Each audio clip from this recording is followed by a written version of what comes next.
is Assemblyman Joe Borelli. Good evening. From Staten Island. Thank you. Welcome. Mm-hmm. And Staten Island, some of the biggest news right now is Rep. Michael Grimm is stepping down. And I've heard. And there's an open seat. And you're a fellow Republican.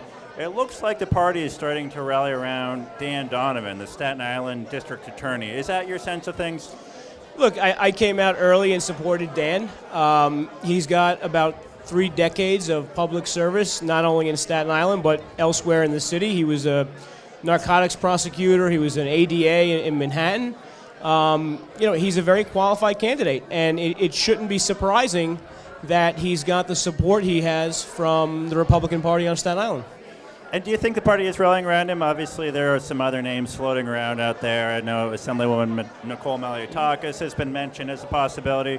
However, I just saw recently that State Senator Marty Golden, who's a close colleague of hers, said, "Look, he's gonna back Donovan, like much of the party." I mean, how does this decision actually get made? If I was a betting man, I would put all the money on Dan Donovan. He has the support of the county committee. He's got the support of the Staten Island Executive Committee. He's in contact with all the third-party lines, so I'm confident he'll have those going into the race. So I think he stands the best chance. And when you're clearly the best candidate going in the race, it shouldn't be a surprise to people that the rank-and-file members of the Republican Party are falling behind him. Sure, and then on the other side, there are various Democratic names mentioned out there. Former Congressman McMahon has said he's interested, maybe not definite yet. Assemblyman Cusick, I think, who's well respected in his district and on the island. How do you think that would play out? A Cusick Donovan race? Yeah, I mean, I actually, I'll confess a secret. I was with Mike earlier today, and I said, Mike, maybe it's a good idea for you to run. Personally, either way, I would win because Staten Island would be left with a great representative. Mike Cusick has been a friend of mine for many years, and he's a great representative. He's a great colleague. He's a great friend, and I think he's a great representative. So, I'm supporting Dan Donovan, but should Mike Cusick run and win, I think he would make a fine congressman. Okay. Let's switch gears here a little bit, and obviously you're back in Albany. The session's about to start. Do you have 1 or 2 top priorities, things you'd like to see done this year? Well, I think the first thing is continuation of ethics reform.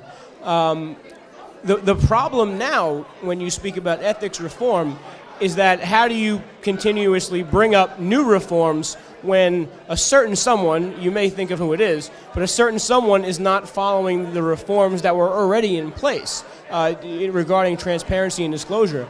But, until you conquer that, I think a lot of things are sort of just sideshows, because that's what the public wants us to deal with first. There's been too many years of scandals, corruptions, and problems, and now the latest thing with the speaker, it just adds to it. Going forward, we need to tackle that first. The answer is not public finance. The answer is to figure out a way to get accountable people in elective office. What do you think about outside incomes? Should there be any changes there? I know that's been a question with Speaker Silver. You mentioned him and the investigation going on there. Yeah, I mean, limiting of outside income is something other legislative bodies do. It's not something that's so revolutionary and so unprecedented that it should be dismissed off the bat as it has here.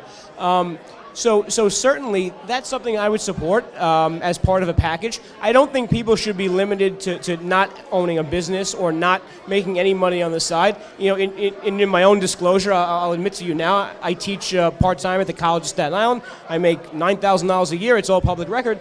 I don't think that's the type of stuff people should be going after, and not just because it's me. When you're hiding hundreds of thousands of dollars, when you can't account for why you're earning it, I think it could be a problem. And then just one last question. I wanted to ask about the Port Authority. I know so there are certain bridges in Staten Island that the Port Authority controls. They have a lot of power, tolls and things. Yeah. And the legislatures in New York and New Jersey passed that reform legislation. Both governors recently vetoed it. They said they have their own plans. What do you think should happen? What should be done at the Port Authority going forward? I'm gonna do a special shout out to a colleague in New Jersey, John Wisniewski, who I actually share the most border with John Wisniewski, who's a Democrat from New Jersey, and he's got a comprehensive plan to reform the Port Authority. The fact, though, that the two governors vetoed the current bill should make the public angry. This is an authority that has an operating budget that is bigger than most U.S. states, or about half U.S. states.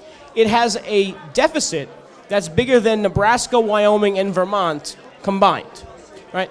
So you have this giant entity whose debt falls on the back of the New York metropolitan area, and the public generally, rather genuinely, has no say in its control. It should be there should be public outcry as to why these bills that were simply going to provide accountability and sort of a public role in the Port Authority. As elected officials, we can shout, we can scream, we can yell, we can apparently pass bills unanimously, but we need to get the public on our side.